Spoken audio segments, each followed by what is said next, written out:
Hi guys, I'm jumping on just 1 week after my last podcast episode. This is not the normal schedule, but I figured I've got a lot of knitting done this week, and I think if I stuck to my normal 2 week schedule, I can't guarantee my next podcast episode would be out on the normal day, but secondly, I've got a lot of knitting done and I really didn't want to jump on and have yet more projects where you never even saw them as whips.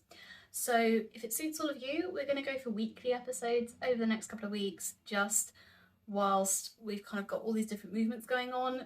Things won't necessarily always be released on the same day, but at least you know you're kind of getting regular updates.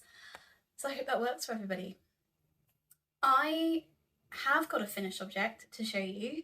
So last time we spoke, I said I was kind of really making big progress on my modified Strange Brew sweater. That is now finished, so I'm really excited to share that with you.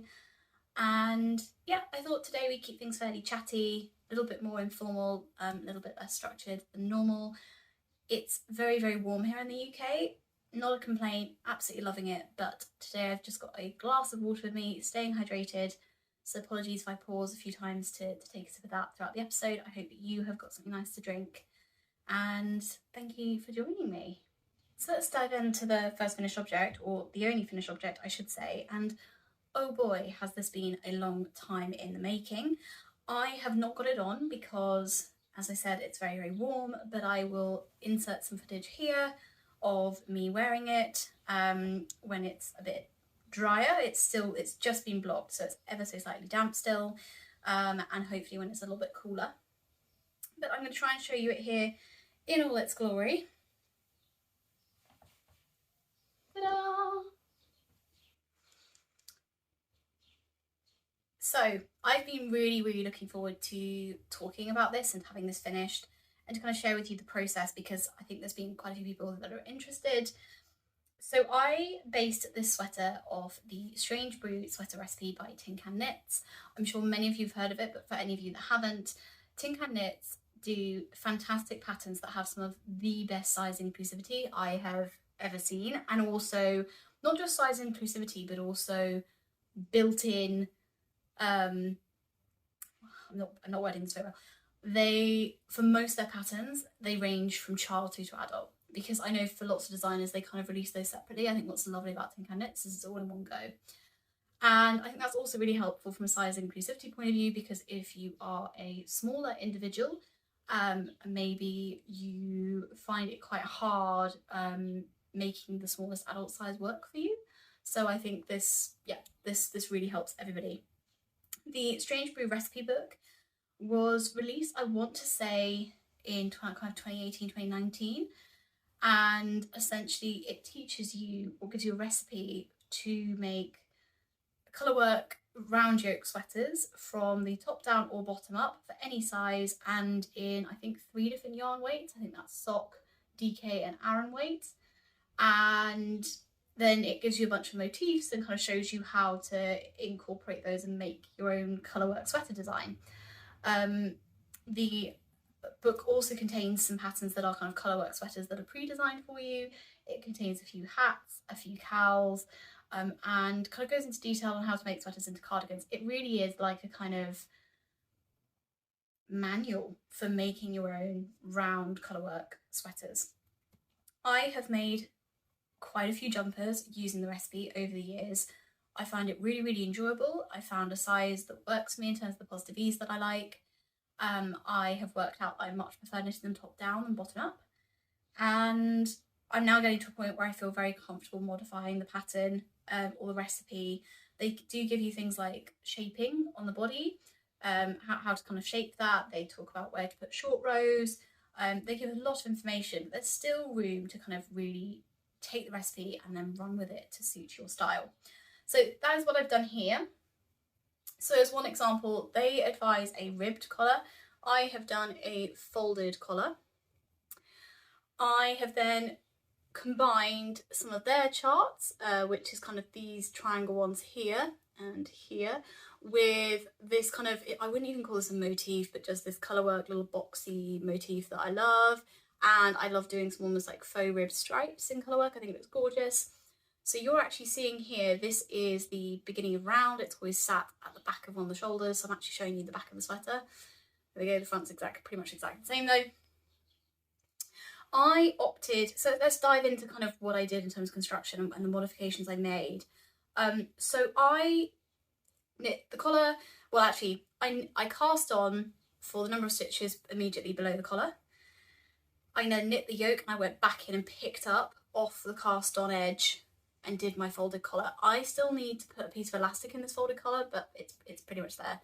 The reason I do that is that it makes the collar more stable when that is fixed onto the cast on edge. When you knit a sweater from the top of the ribbing onwards, what can happen is that the neckline stretches out of shape because that last row of rib stitches is really taking all the weight of the sweater.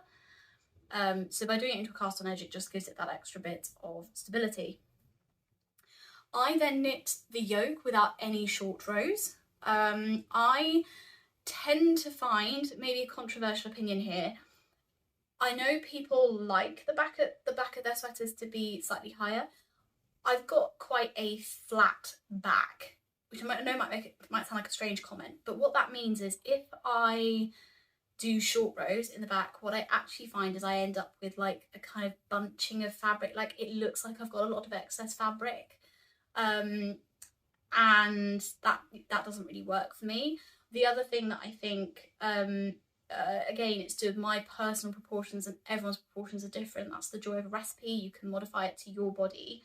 That I have got a lot more of my bust circumference. If you kind of take measure around my whole body, mid bust line, a lot of the volume or the body of that is on the front for me. I have a smaller circumference on my back than I do on my front, if this is making any sense. And so I actually tend to try and split my sweaters. I mean, if I got really clever, what I'd need to start doing is actually putting more stitches on the front than on the back. I haven't quite started modifying like that yet, but I think I might in the future. So that's why I don't tend to do short rows. I don't tend to find that the neckline being the same at the back and the front is so much of a problem for me. And yeah, hopefully that helps. So I didn't do any short rows. What I did do though, and something I do have a bit of a challenge with, is when I make round yoke sweaters, the sleeve split and also the depth of the yokes is a real challenge for me. So my shoulders are quite narrow compared to my bust circumference, and that means that I have to make my yokes quite long to get the right finished circumference. However, you then kind of get webbing between your arm and your main part of your body, which I don't always enjoy. And the other challenge I have is that to really make sure that the kind of sleeves and the sleeve split works for me, I end up having to cast on quite a few stitches under the arm. And then what can happen is I kind of get this stretching effect. Anyway, I saw, and I can't even remember which podcast it was on, it was years ago. I just remember someone mentioning that they had done a compound colourwork round yoke construction with some raglan. And I'm sure very clever person will be able to mention in the comments whether there's a pattern they know of that's got this. But what I essentially did was I used that on here and I just freestyled it. I counted how many stitches I needed to be on the sleeves for the sleeve separation, and I worked out roughly I'd knit the yoke. I'd knit the number of rounds in the yoke in the recipe. Now the recipe does say that, look, if your row gauge is off, you're going to need to knit a bit more. So I'd already hit the number of stitches that I needed, but I then just wanted to do, I then partitioned the sleeves, but without separating them onto separate, I kept them on the cable, I just partitioned them with markers, and I then did raglan increases on the standard in terms of one each side of the sleeve on each side. So I did that. I want to say I did about, let's have a count here, 1, 2, 3, 4, 5, 6, 7, 8, maybe 9 raglan increases on each side. So that's times 4, 9 times 4. And I just did the knit one front back method. I always like the tiny little bar that creates. I think it looks really polished. I then also did cast on more stitches under the arm. I cast on the kind of equivalent number of stitches for about 3 inches under the arm. So you're looking at a good like 20 plus stitches under the arm, because I really didn't want the sides to be pulling in under my arms. So I cast this on, but then what I did was I made sure that down the side of the body I decreased down so that all those stitches came down to the normal body stitch count by the time I kind of got to my waist. So that was the kind of the main thing around the construction of the yoke. So compound colourwork yoke, like round construction, and raglan. The side body decreases, I kind of did those every inch or so. That was, and I did them either side of the centre point under the arm. And then from there, my further modifications on this sweater, or I call it a sweater kind of top, is what I was going for. I was kind of going for like a long sleeve top vibe. The further modifications, I don't know how well you can see, but it has got a curved hem. So what I did was I knit down to the point where I thought it was sitting on my waist, and I then worked short rows to shape a curved hem, and I think it's worked out really beautifully. So there you go. That kind of really exemplifies how curved it is in contrasting when I fold it over.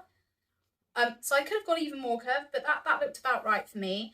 And that's because I wanted this to be quite cropped, but I didn't want, I don't mind if the sides of my waist are just showing above my jeans, but you know, we all want that kind of, or I think most of us want that kind of coverage when you're kind of bending forward, whatever, you just want to feel kind of comfortable. So the curved hem I think looks really elegant. As I say, hopefully I've got some B-reel in here, you can kind of see what it looks like on. I then finished that curved hem with a I-cord bind off. So nice, hopefully quite polished look. And I do love the little like almost like miniature eyelets that form, or the little like holes that form along the edge when you do that. Another fine, I was contemplating, do I do a kind of folded hem bottom, like hemming edge, but I think the I-cord works really well. And kind of still keeps it looking very chic, because sometimes if you're kind of using different finishes on all the hems, it can look a bit funny. I think it's worked. And then on the sleeves, I wanted them to be relatively straight. I wanted them to have about an inch of positive ease, and I wanted them to kind of follow the tape of my arm, but I didn't want them to be too tight. My one consideration, I'll come on to what yarn I've used in a minute, but my one consideration was that the yarn I'm using is not particularly stretchy. And one of my sweaters that I've knit in this exact colour and exact yarn before, when I've worn it during the day, whenever I have my elbows bent, when I then straighten my arms, the back of the sleeve stays stretched out into an elbow shape, which is not really a vibe. So I'll be interested to see how this one works out. I essentially decreased 2 stitches under the on the underside of the sleeve every 8 rounds, and then finished with an I-cord. So very proud of this. I think the reason it's taken so long, I knit the yoke and then paused to figure out what I wanted to do next with it. I then did the raglan split for the sleeves, paused again because I think I needed to use the needles for something else.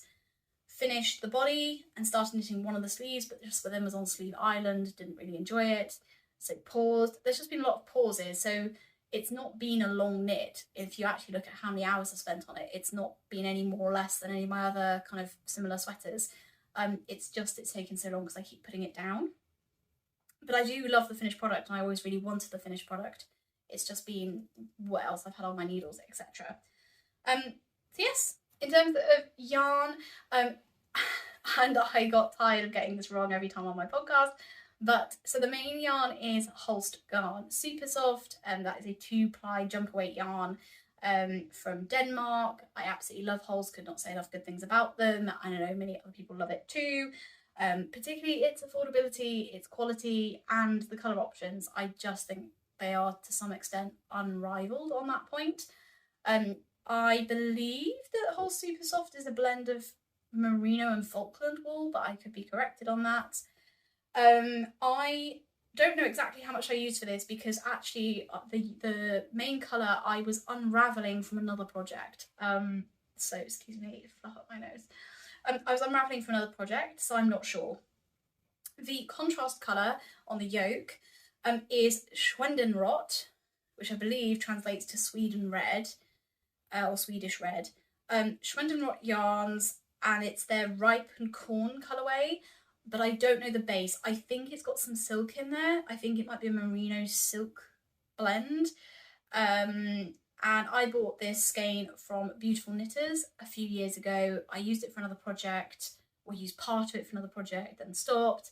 Anyway, I've had like a blue and gold sweater in my mind's eye for a really long time, and now I've got it. I actually destashed the rest of the skein to a lovely viewer, so I'm hoping they're about to really enjoy it. But what I love the most, and there we go, hope you can see, the gold's actually got blends of kind of purples, lilacs, bits of brown in it, as well as the yellow. And what that does when you hold it back is to make it feel really like that kind of antique gold rather than a kind of bright yellowy gold. And I think it's absolutely stunning. So yes, that is now finished. It is going to, obviously after I've filmed a bit of B-roll for you, it is going to be finished drying, and then I'll photograph it, and then it's going to get packed up and into my secondary box of knits. Most of them have already gone to my future in-laws as a kind of interim stopover, but this will be kind of joining the pack, so to speak. So I'm really delighted. If there's anything I haven't covered and you guys have questions, please put them in the comments below. I know there's been a few people waiting for me to do my kind of finished object talk through. I'm really happy to answer any questions you have. Hopefully I've covered the majority. That's just made me realise I've not mentioned needle size. I think I knit the whole thing on 3.75. It could be that I knit the yoke on 3.75 and then went down to 3.5s for the main body, which might have been why I needed to borrow the needles, but I then 100% knit the sleeves on 3.75. So yeah, around that marker, 3.5, 3.75.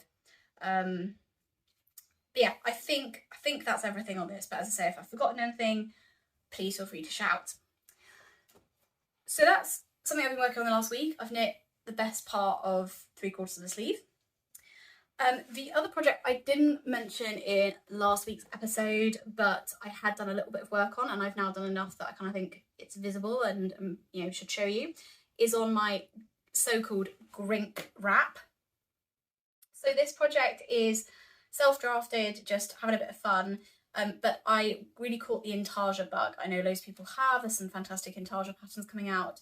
I have had this idea in my head for ages, based on a piece of artwork I saw in a gallery a year or two ago, and I'm finally making it happen. So, dun dun dun. Okay, this is where we're up to, guys. I think the last time I talked to you about it was maybe like down here or possibly up here. So I've put a decent amount into this. And I'm just really, sorry, the needles are clanking away, but I'm just really enjoying playing. Terms of details, I am knitting this on a 3.25mm needle. The bottom here is 2 strands of knoll yarns. They're kind of like weaving like yarns on a cone. This is like the lamb's wool base. I'm holding 2 strands of it together for this grey part in the colourway Oxford. For then all of this main section, I'm going to be holding 1 strand of the Knoll Yarns lamb's wool weaving weight yarn in the colourway Almond, and then I just change what mohair I hold it with. So for the light whitey blush pink sections, you can see those are all the Almond held with a strand of Isaiah mohair in the kind of ecru colour. Then the pink that we're coming into is Gulrock Fibres mohair. It's the most stunning. This is their like rose gold colourway, and you can see like the silk core is like, it picks up the yellow dye, and then the fluff is this gorgeous pink. It's just, oh, it's stunning. And then I don't actually know if the skein is in this box at the moment. I've got a very like cranberry coloured mohair that I'll end up grading into. So yeah, and then I'm just playing with intarsia. So I'll keep going. It will then probably the lightest colour I'll run out of, and then I will do a section of just this pink, and then the cranberry colour will start fading in too, and I'll start doing blocks of that. And then I'm going to do a big grey border all into 2 strands of the Oxford colourway the whole way around. I might extend this section, which is why it's on my KRB cords, and yeah, I might extend that, but I want this like big dark border around the whole edge. So some progress made on this. It's not the most portable project. Long-term viewers will know I've had a bit of a run of not very portable projects, which has definitely slowed down some progress, but I do really love it. So I'm enjoying seeing this kind of evolve. So that is progress on that whip. All right, clanky needles going away, you'll be relieved. I have also been making some progress on a couple of other whips that you haven't seen, and again, this is why I kind of wanted to record this week, so that the next podcast episode isn't just a shock of new stuff that you've not seen in progress. So, probably about a month and a half ago, I mentioned that I was frogging a sweater that I made a long time ago in this beautiful British wool. I think it's actually Gotland. I got it on a cone from Uppingham Yarns, and one of the challenges was I'd held it double to make a sweater actually using the Strange Brew sweater recipe. It was probably my first sweater from that recipe book, and it was gorgeous, but I ran out of the cone and I couldn't get any more of it, and there was just no, I was really trying to think about a solution to try and make the sweater the right length, and I ended up binding it off. I wore it a few times, but just like ultimately it looked like I'd shrunk it. It was just too small. So it then languished for probably about 3 to 4 years. And then I finally just frogged it about a month ago. But I do love the yarn. It's really rustic, but the staple length is really long, so it's quite drapey. And so I had this idea that I really wanted to knit it up into a really textured, cabley, yummy, shawly wrap thing. And I was looking at Ravelry. I had a couple of patterns in my queue that I thought might do the trick or kind of be what I wanted. Oops, door's just shutting. There was a couple from Natasha Hornby, otherwise known as Moonstruck Designs. She's got one, I think the one's called like Portia, and then I can't remember what the other one's called, but she's got some very like heavily textured, actually also knitted in grey wraps. So I had a look at those. I had a look at some of Fibre Tales patterns because they're beautiful. I had a really good search. I probably was on Ravelry for a good like hour and a bit searching for the right pattern, and what I was finding was that either they weren't the shape I wanted, or if they were kind of the right shape, they either had like an element of texture in them that I didn't like, or they just nothing was quite hitting the vibe I wanted. So I bit the bullet and thought I'll design something, which wasn't quite what I wanted. The relaxation of following someone else's instructions and knowing that if I followed their instructions and did it right, it would all come out well. But that's not where we're up to. So on 4mm needles, I have cast on the first section of a shawl. This is in a stitch pattern that I have never used before, and I've kind of overlooked in my stitch dictionary, if I'm honest, and I'm wishing I'd used it sooner. It's gorgeous, I think. Now, look, this is going to look a little bit bobbly because this yarn's been knit into something else and has then been frogged, but it's kind of a style of rib. You can see on the back, it looks like a rib. But it's just got this beautiful, like, subtle texture without having to do knit and pearls. Now, if you're anything like, well, carry out.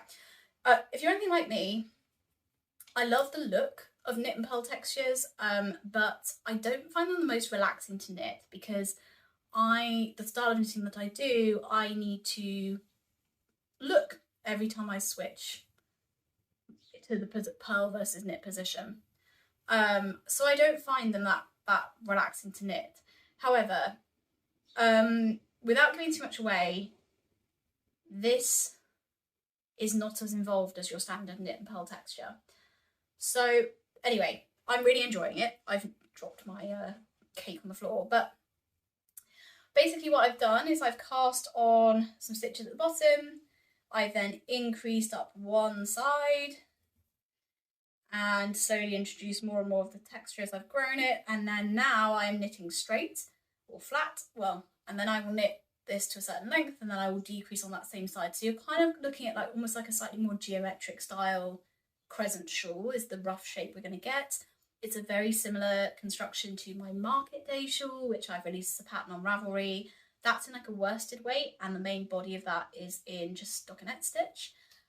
So I'm kind of going for a similar shape because I really love the shape of that wrap. It really works for me. I love the way it looks on. It's kind of that perfect crossover between a shawl slash wrap and a scarf, in the sense that some of these shawls kind of can look quite overpowering on you compared to the rest of you, like your proportions, but B, your outfit. But you kind of want something bigger than a scarf because a scarf can kind of hang a bit limp around your neck. So I think this is the perfect combination of the two. I will, as I say, continue to knit this straight until desired length, decrease down to just a few stitches and cast this off. I am then going to pick up stitches along the kind of angled edge and along the flat back side, and then I'm going to knit on a kind of heavily cabled border. And for me, that is going to be the perfect aesthetic. You've kind of got texture but simplicity on the main body, and then you're going to have highly textured and detailed on the edge. So I'm very excited about this. I am loosely writing up what I'm doing, so if people end up liking it and want it written up into a pattern, I can do that. But I'm really enjoying knitting on this. I mean, this is under a week's worth of knitting, on top of, you know, the other bits that I've shown you so far and some bits I've still got to show you. So it's going really quickly and it's really enjoyable. And as I say, I find it just so gratifying when you have this image in your mind and the kind of vibe is very much clear, but the actual specific details are maybe not. And then when you land on exactly the thing, oh, that feeling's just so good. So anyway, so that's my next project. So unfortunately I can't give you a colourway name for the yarn. All I can say is an Uppingham Yarns cone of Gotland, British wool, and it's about a fingering weight. I'm holding this double because I was not going to, having knitted up held double already, I was not going to split that frogging. That was just not going to happen. So yeah, first project, first whip, so to speak. I have also been doing some sock knitting, shock. I was travelling for work and I took that wrap with me, but I also wanted something that I didn't have to look at and I could just be really, really mindless about. So I have got a kind of nugget of the yarn I was using for my second pair of Time to Decompress socks for my other half. I had this much left of the yarn and I thought, let's have a go at doing afterthought heels and toes and basically like experimenting with using a sock tube because I've never done it before. But the thing is, I really don't want to do it with yarn that's like ridiculously precious. And this yarn was, you know, something I really loved, but I've only got this really awkward amount left. So, you know, now it feels like I've got the joy out of it. And so hopefully this goes right. But if it goes wrong, it's no biggie.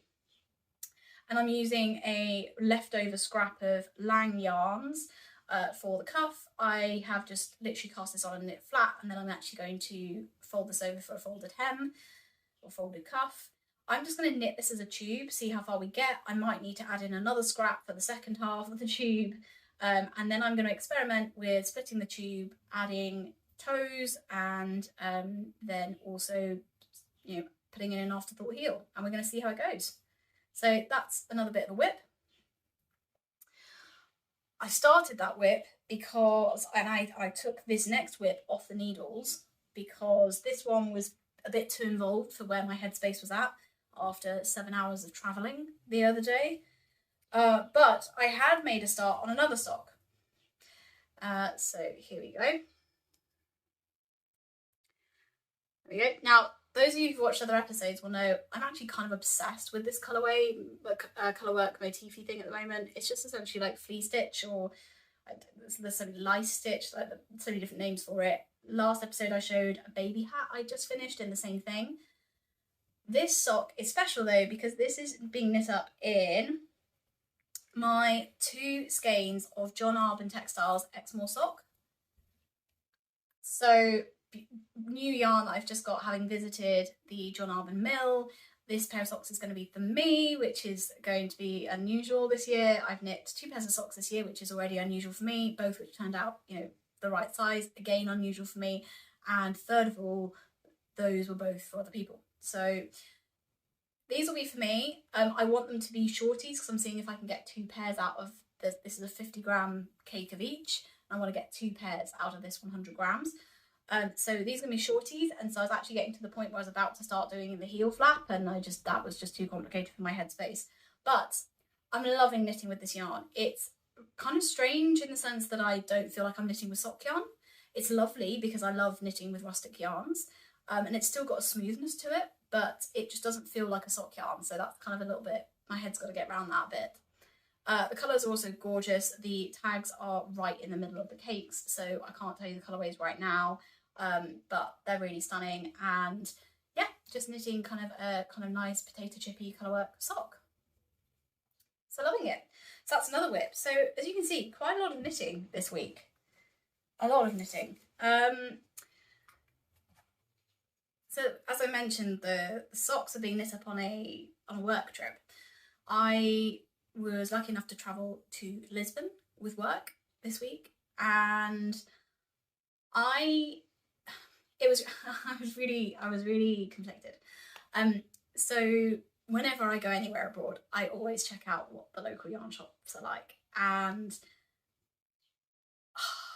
I was so conflicted because there's one I really wanted to visit, but I knew that because our flights were delayed and all sorts, I knew if I went I was going to have to like really squeeze it in, and it was going to be not the kind of relaxed experience that I wanted. It's also been 34 degrees in Portugal, and I was going to need to walk to the yarn shop, which was about a 35 to 40 minute walk there, so about an hour and a half walk in 34 degree heat.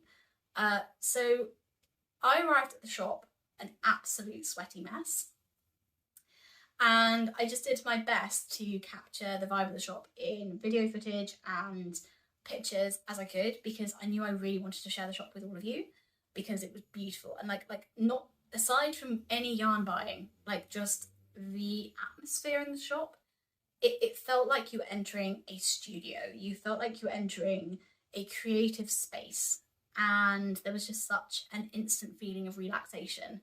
And so I just really wanted to share that with all of you in some way or shape or form. I would have loved to have stayed longer and like kind of asked to interview some of the people there, but as I said, needs must, time constraints. So which shop am I talking about? I'm talking about Retrosaria Rosa Pomar, which is just the most beautiful yarn shop. Loads of their stock, if not all of it, is Portuguese and Spanish yarn, which just makes my heart very, very happy. As you walk into the shop, there are fabrics over to the right hand side.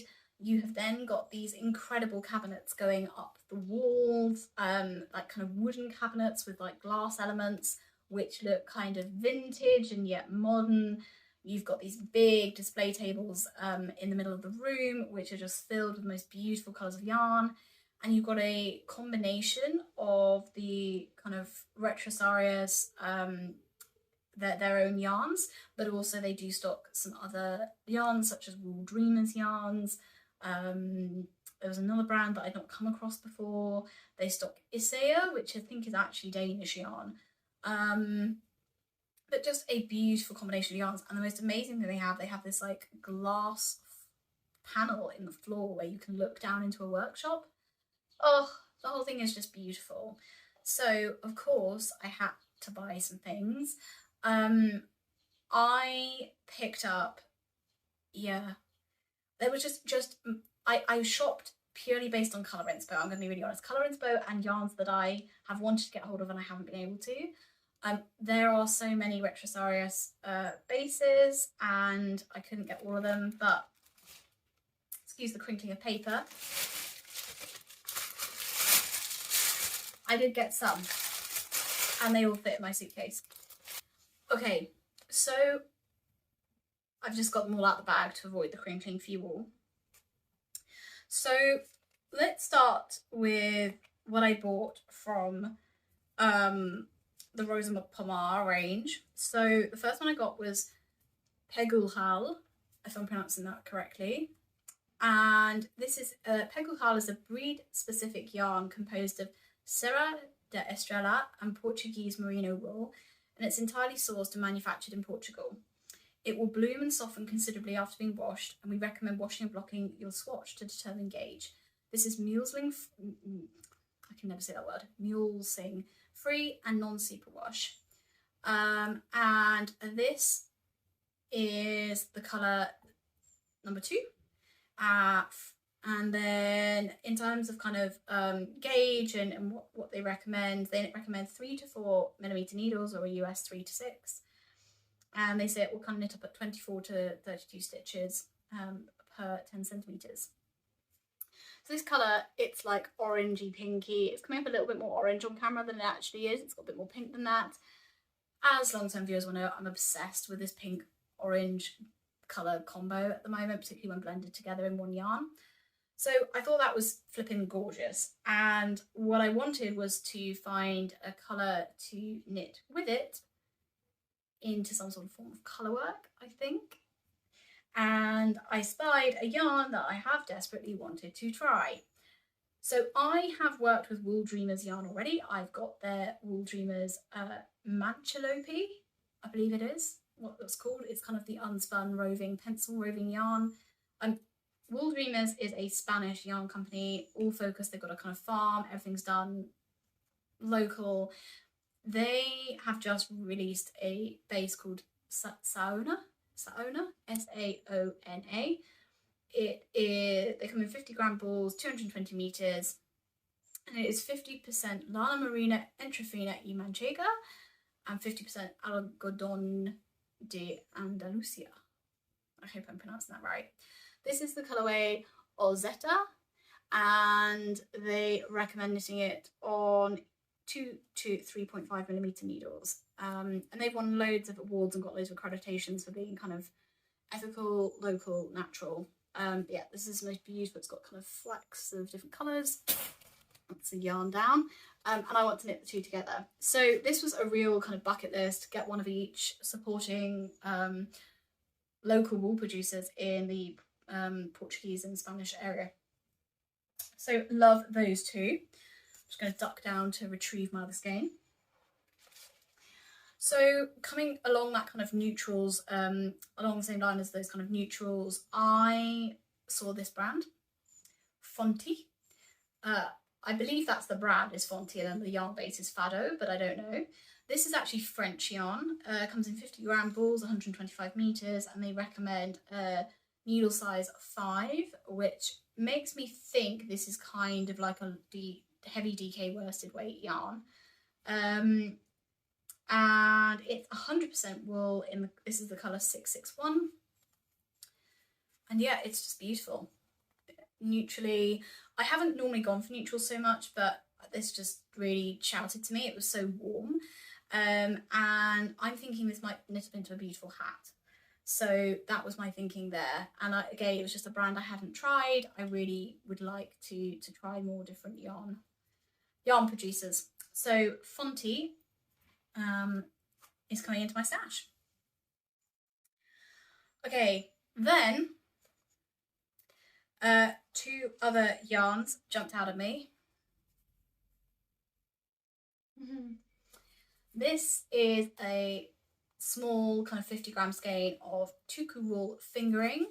I have never tried tuku wool. I really, really want to. This is actually a Finnish brand of yarn, and it's 100% Finnish wool. This is the colour 201 Havu, and it's a beautiful dark green. It's a lot more rustic than I expected tuku wool fingering to be, just based on what people tend to knit it up into. So I'm going to be very intrigued whether this softens up or not. If you've knit in this and you know, please let me know down in the comments. Particularly as I was going to contrast it in a shawl with this, which is, why is the name eluding me? Malabrigo, and I've knit Malabrigo before. This is Malabrigo sock. Fingering weight 402 meters, 100 grams, and this is the colorway Turner 851. And I just thought these were beautiful. And when you then put them with like all the other yarns, which I don't know how well I'm going to be able to do this, but they just start singing. I'll put a picture in of them all laying out on my hotel bed, because just the colours together, that was just what was singing to me. And then my very final purchase, I really did buy way more than I should have, although I must admit it was incredibly reasonably priced, in my opinion. The last thing I got was some Suri alpaca. This is again a Retrosaria line of yarn.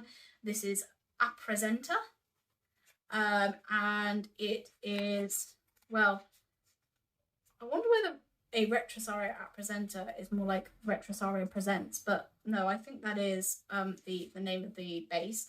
This is the colourway Nefeli, or which might be kind of like natural, which is 74 baby Suri alpaca and 26% mulberry silk, 50 grams, 300 meters. And that is in Portuguese, and I unfortunately cannot speak Portuguese, but it's beautiful. So there's so many different ways I could incorporate that, either into a shawl with the two greens. I'm wondering if I even have enough of the greens to make like a vest top. I could also incorporate the Suri alpaca in with the Wool Dreamers Sayona and the Peguhal. That'd be gorgeous. Or I could hold it kind of double or even triple and knit it in with this. There's so many options, but the colours together just made me so happy. So that was my little bit of yarn acquisitions. I think I've said on the podcast before, if you were knitting with me, if I'd started this podcast a year or two ago, I think in 2022 I maybe bought 4 skeins of yarn in the entire year. But I think now that I'm doing this podcast, I'm talking to all of you, I'm at a slightly different stage in my life. You know, this is the hobby that I invest in. I'm not someone that invests money in, you know, makeup and hair. You know, I was laughing to myself the other day packing all my cosmetics away. I say all, like that was kind of what I was laughing at, is I have lots of kind of bath lotions and potions people have gifted me over the years, but I have them for years because I just don't use them enough. And makeup wise, like, you know, this woman in Boots, which is kind of like a big pharmacy beauty shop here in the UK, I went in to replace my mascara and she asked me what I'd been using and how long I'd had it for, and I was like, oh, I've been using, you know, whatever mascara and I've had it for a year. And she was like, you know, my foundation I've had for a year and a bit, and she was like, well, the consistency of that's not going to be good. But anyway, some people are probably watching this thinking, gross, you need to replace it so much more often. But I think my point is, I'm not investing in beauty products very often. I get my hair cut at the hairdressers and dyed like once a year. So this is kind of what I put my money into. And so I'm definitely investing more this year in yarn.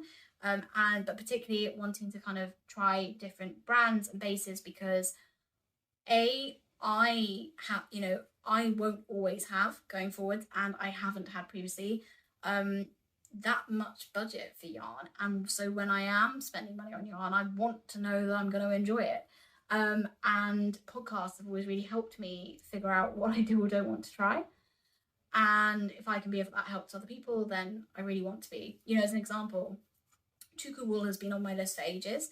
Now, it might be when I knit this up that it really softens up, but if it doesn't, you know, that's something that if I'm going through a period where I haven't got the budget, I want to know, because I probably don't want to buy this for a jumper that I have in mind where I want like rustic but, you know, next to skin soft. Yeah, at the moment that's not next to skin soft to me at the moment. So anyway, I'm not justifying my purchases because it's up to me what I spend my money on, but I do kind of want to explain the thought process behind it, and also caveat that this won't always be the way. But I have bought a lot this year, and it's bringing me a lot of joy, and I hope it's bringing you all joy shopping vicariously, hearing reviews, etc. And hopefully kind of also giving some exposure to some of these yarn brands that are maybe smaller, or some people have not heard of them. So hopefully helping the wider woolly community. So yes, if any of you have knitted with any of the yarns I've just shown, I mean the Malabrigo sock I have knitted with before, but if you've knitted with any of these others and you're able to give me some hints, tips, or things that you thought they worked really well for, anything you think I should consider, then please do go ahead. I'd love to hear. The final thing I was going to chat to you about was actually some of my plans off the back of these purchases, because whilst I said I was going to combine the Wool Dreamers and the Retrosaria Rosa Pomar Pegul Hull, I actually also had another idea for the Wool Dreamers one that I was gonna explain, talk through. Sorry, just putting some stuff down here. So I have in my head this idea, and I think I've mentioned on the podcast before. I have an idea for combining colour work with intarsia with cables, but in a way that would be fun to knit, not like, oh my gosh, my mind's exploding. And what I can't figure out is whether I could do it with this Wool Dreamers Siona, if I'm pronouncing that right, and these two skeins, which are coming up quite, they're not coming up the right colour on camera, they're coming up browner on camera. They're actually this like gorgeous marmalade colour. I don't know if it's gonna, no, it's not gonna capture it. These are from River Knits. I picked these up at the Wonderwall Wales Festival earlier this year. I think they are each 20 grams, but I'll need to weigh them. So I can either do it with these two, or I could do it with this, which is a much more yellowy gold. It's coming up again. I think the camera's tilting towards orange today, but it's a bit more yellow than it's showing up. But I could do it like this. This is a worsted spun superwash. I don't know whether it's merino, I'm assuming it is, but it's kind of one of the more like silkier ways of spinning merino, and it's by Ushatita, and I don't know the colourway because I was gifted this as a remnant of someone else's project. But I could do it with those two. That's kind of making my heart sing. So that's the other option. So that might be some future knitting you will see soon. And then some other future knitting you might see soon, maybe I would have cast them on by the next episode, is I've mentioned that I'm going to turn my self-drafted collar into a pattern. And this version was knit up in Kate Davies' Aired Tier, which is a kind of worsted Aran weight yarn.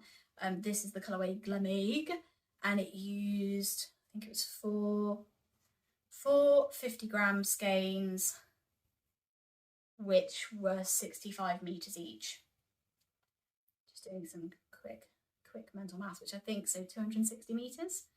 So I'm thinking of knitting another version in this colour, which this is Gilead yarn by Durera Natura. This is 250 meters in 100 grams.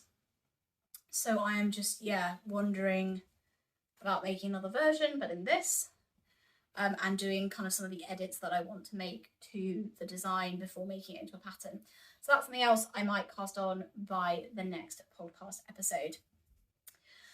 With that, I think that's everything today. I hope kind of jumping on here outside of the usual format works for you guys. I mean, judging by how long we've been chatting for, I definitely had enough content. But yeah, just think over the next couple of weeks, we might have this slightly more casual format, less editing involved for me, more just focusing on talking to you about the yarn. Hopefully it feels a bit more like a chit chat, like I'm there in your home. And yeah, I will speak to you very soon. Stay safe, happy knitting, and bye for now.